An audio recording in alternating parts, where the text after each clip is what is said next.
Hello everyone, मैं doctor दीपक Shukla, assistant professor commerce. मैं आज आपके सामने बीकॉम थर्ड ईयर के ऑडिटिंग पेपर के यूनिट फर्स्ट का 5th वीडियो लेक्चर प्रस्तुत कर रहा हूं। आज का जो सब्जेक्ट है वह है अंकेक्षण के प्रकार एवं वर्गीकरण, types and classification of audit. अंकेक्षक जो विभिन्न प्रकार के अंकेक्षण कार्य करता है विभिन्न संस्थाओं का विभिन्न उद्देश्यों के आधार पर, तो उसको हम अलग अलग भागों में बांट सकते हैं। उसको हम सबसे पहला बांटते हैं कि व्यवसायिक संस्था के अनुसार, संस्था के संगठन के अनुसार। उसमें पहला है वैधानिक अंकेक्षण। वैधानिक अंकेक्षण देश में लागू विभिन्न नियमों अधिनियमों के आधार पर कुछ माने संस्थाओं के लिए ऑडिट कराना, अंकेक्षण कराना अनिवार्य है। उसके अंतर्गत हम उसको वैधानिक अंकेक्षण में शामिल करते हैं। उसमें सबसे पहला है कंपनी अंकेक्षण। कंपनी का अंकेक्षण प्राइवेट कंपनी और पब्लिक कंपनी दोनों प्रकार के कंपनियों के लिए कंपनी अधिनियम 1956 के नियम के प्रावधानों के अनुसार उनका लेखा पुस्तकों का अंकेक्षण किया जाता है, क्योंकि कंपनी का अंकेक्षण कराना अनिवार्य है। इसके लिए हर वर्ष दोनों प्राइवेट और पब्लिक कंपनी का अंकेक्षण अंकेक्षक के द्वारा कंपनी अधिनियम 1956 के प्रावधानों को ध्यान में रखते हुए किया जाता है। दूसरा है बैंकिंग कंपनी का अंकेक्षण।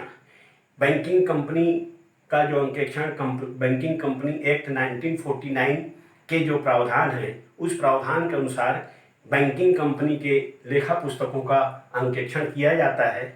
उस अधिनियम में दिया गया है कि बैंकिंग कंपनी के कौन कौन से कार्य करने वाले व्यक्ति की संस्था को हम बैंकिंग कंपनी मानेंगे, उसके आधार पर हम संबंधित जो बैंकिंग संस्था है उसका हम अंकेक्षण करते हैं, उसको इस कैटेगरी में शामिल करेंगे। तीसरा है बीमा कंपनी के अंकेक्षण।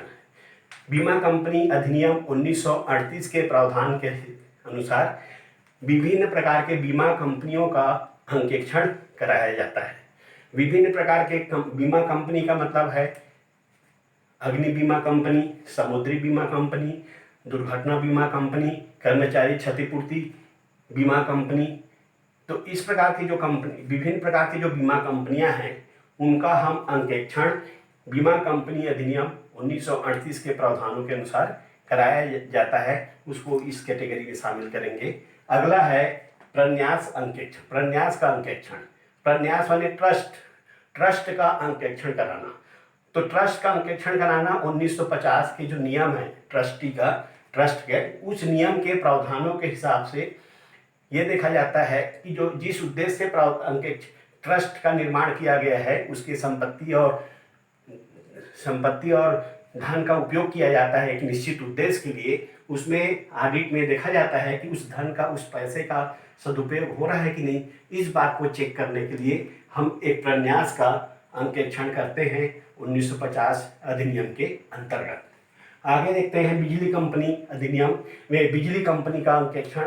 बिजली कंपनी एक्ट 1949 के आधार पर उनके प्रावधानों के अनुसार हर बिजली कंपनी का अंकेक्षण कराया जाना वैधानिक रूप से अनिवार्य है।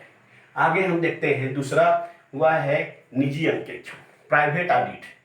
प्राइवेट ऑडिट के अंतर्गत हम देखते हैं कि एकाकी व्यापार का अंकेक्षण, क्योंकि ये वैधानिक नहीं है, माने ये अनिवार्य नहीं है, ये ऑप्शनल है। तो वैकल्पिक रूप से जो हम कराते हैं वह निजी अंकेक्षण के अंतर्गत शामिल किया जाता है। तो एकाकी व्यापार के अंतर्गत देखते हैं कि किसी भी एकाकी व्यापार का जब ऑडिट कराया जाता है, तो यदि कोई एकाकी व्यापारी अपनी संस्था का ऑडिट कराता है तो एकाकी व्यापार और ऑडिटर के बीच में जो अनुबंध हुआ है उस अनुबंध के हिसाब से एक अंकेक्षण उस संस्था का ऑडिट करता है। दूसरा हम देखते हैं साझेदारी फर्म।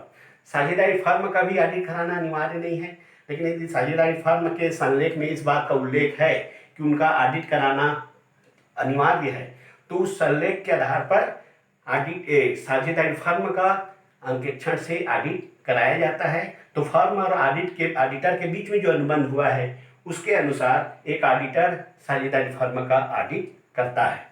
तीसरा हम देखते हैं प्राइवेट व्यक्तियों पर।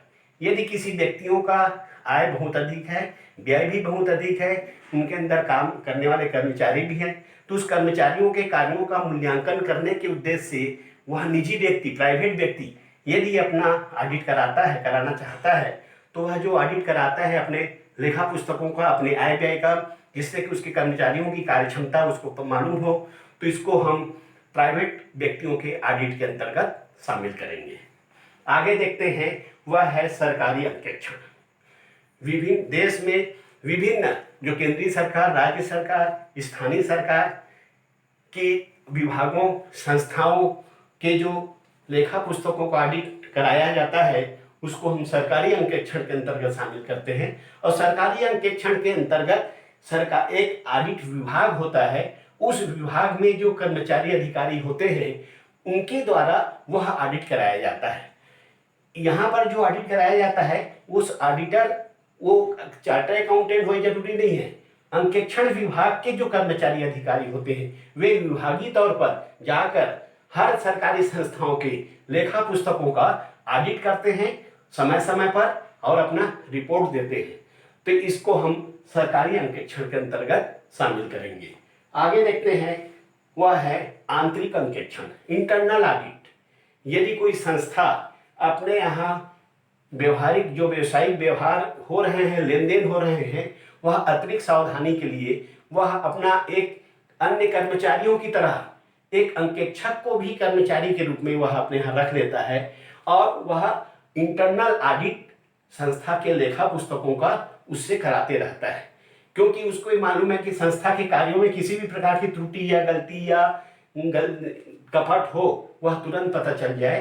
तो इसके लिए वह अपनी व्यवस्था संस्था के ऑडिट कराने के लिए वह संस्था के लेखांकन संबंधी कार्य होने के दौरान ही वह उसका ऑडिट भी कार्य चलते रहता है। तो यहाँ पर हम देखते हैं कि जो आंतरिक अंकेक्षण के अंतर्गत जो ऑडिट का कार्य करता है उसका लेखा पुस्तकों की शुद्धता, गलती, त्रुटियों को खोजना तो रहता ही है, लेकिन उसका जो मेन उद्देश्य होता है, मेन काम होता है, वह है प्रबंधकों को सही सलाह देना, प्रबंधकीय कार्य, जिसमें कि वो देखता है कि संस्था के जो कार्य हो रहा है, उत्पादन और विभिन्न प्रकार के लागत, वह सही ढंग से कार्य हो रहा है कि नहीं, सही उसमें किसी प्रकार का मिसयूज या किसी प्रकार का दुरुपयोग तो नहीं हो रहा है, इस बात का भी वह ध्यान रखता है। और उसके आधार पर वे अपने नियोक्ता को या उच्च प्रबंधकों को वह अपना सजेशन समय समय पर देते जाता है, जिसके कारण यदि किसी प्रकार की गलती या त्रुटि पता चलता है तो वह उसको दूर करवा सकता है। किसी प्रकार की कमी हो रही है, किसी प्रकार का मिस्टेक हो रहा है,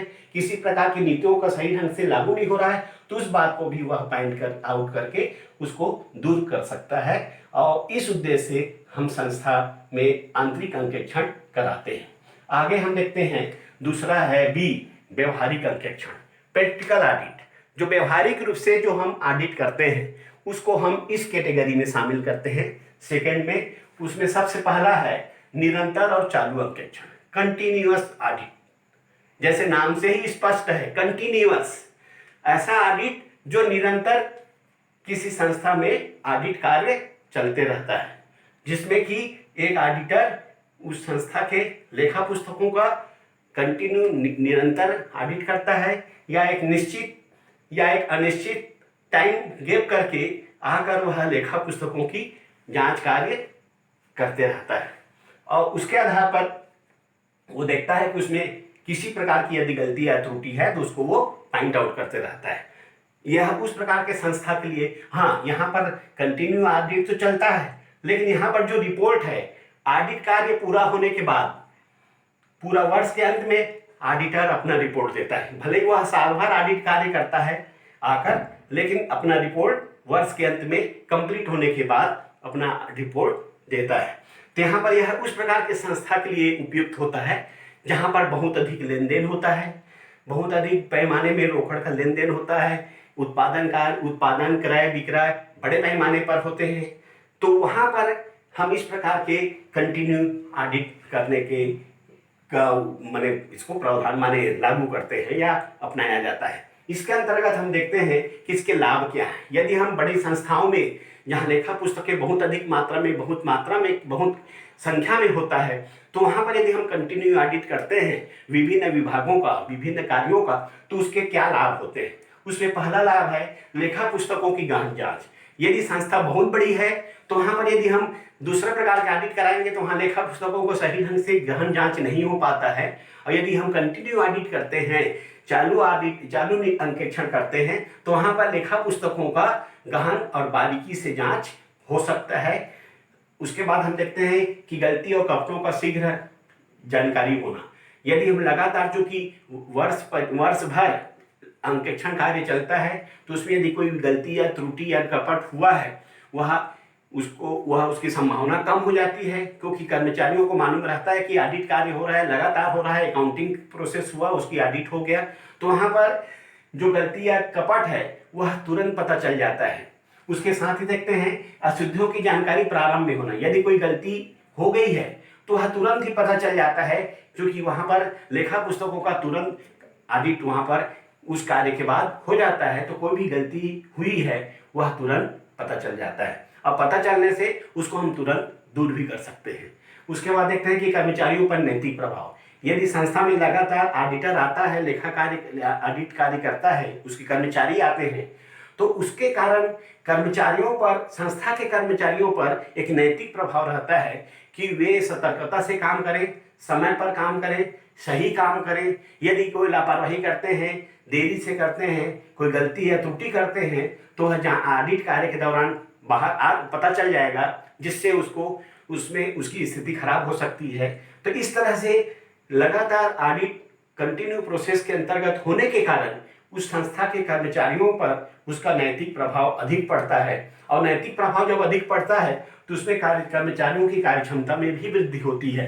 उसके साथ ही साथ देखते हैं कि हमें चालू अंकेक्षण होने के कारण हम वर्ष के मध्य में यदि हम अंतरिम लाभांश की घोषणा करना चाहते हैं, तो हम उसके आधार पर अंतरिम लाभांश की घोषणा कर सकते हैं, क्योंकि कंटिन्यू ऑडिट होने के कारण लेखा पुस्तकों का वर्ष के दौरान होने वाली जो स्थितियां हैं वह हमें पता चलते जाता है।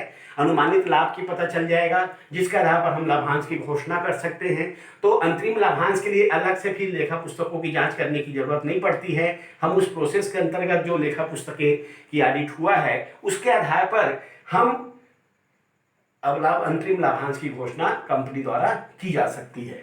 उसके बाद है लेखा पद्धति में शीघ्र सुधार। यदि किसी प्रकार की कोई गलती या त्रुटि पाई जा रही है तो हम उसको शीघ्र दूर कर सकते हैं, उसमें आवश्यक सुधार कर सकते हैं। अंतिम खाते शीघ्र भरना।